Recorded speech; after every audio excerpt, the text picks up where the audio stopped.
I personally would love to know how to disagree without being disagreeable. Anybody else? Yes, we're learning from how to use power phrases. And I didn't know there was a power phrase for that. I'm so excited for this chapter. Um, so the author of How to Use Power Phrases talks about how when they're in a public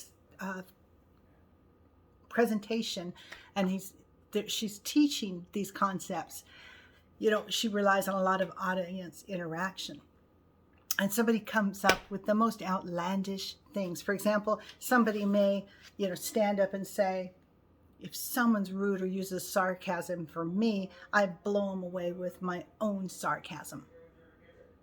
Now, while the speaker and author very much disagrees with that tactic, she would not say, you're wrong, or I disagree.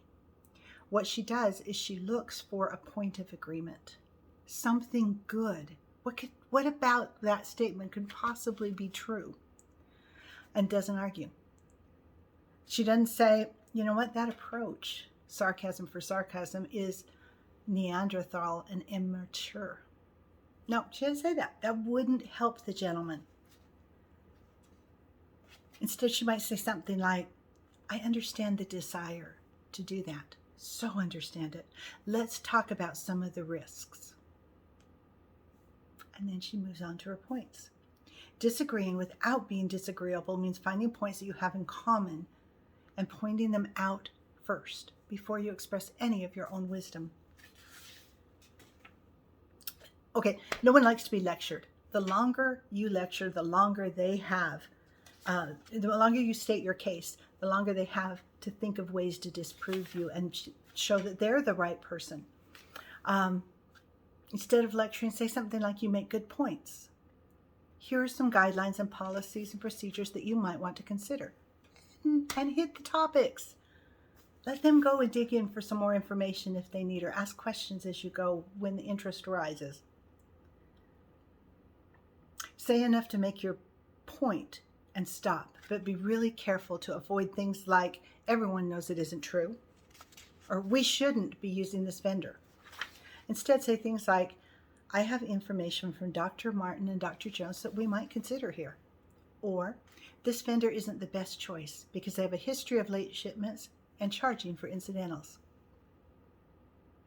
Dr. Phil McGraw is famous for his phrase, so how's that working for you? I've had people use that on me. It's infuriating, and it stops me, and it makes me think, and it makes me answer the own question. They don't have to tell me what's wrong, because I already know it.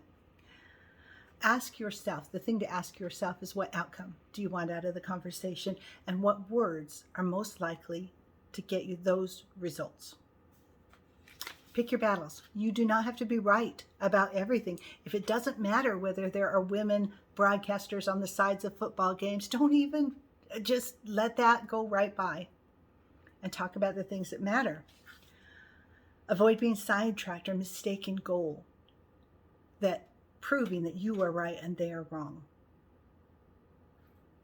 Your discussion should not be a contest. As your discussion starts to feel like an argument, stop and look for ways that they're right. Find agreement. Join them on their side and explore the path together. Don't say you're wrong. Don't even say I disagree. You can say I see things differently. Or that's a good perspective. I have another one. Or you're right about. My thoughts are, that may be.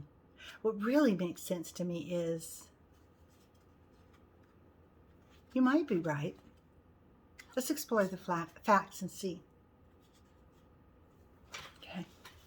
Help me understand how you see it that way. Could you clarify that?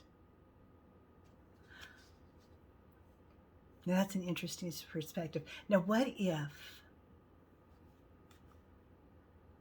Look for areas you agree and confirm them. Okay, we're in agreement about a couple of things. A, blah, blah, blah. B, blah, blah, blah. Where we're still at odds is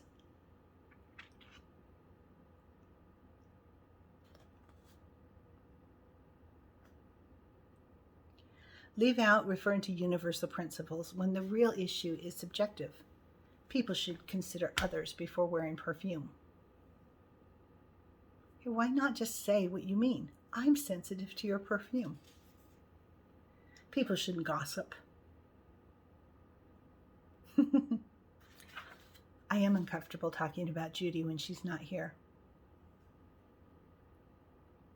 When you say what you really mean, rather than reaching for rules, you're going to avoid sounding self-righteous, and that makes what you say more effective. All right, that's a good place to stop. We'll pick this up next video. Have a good day.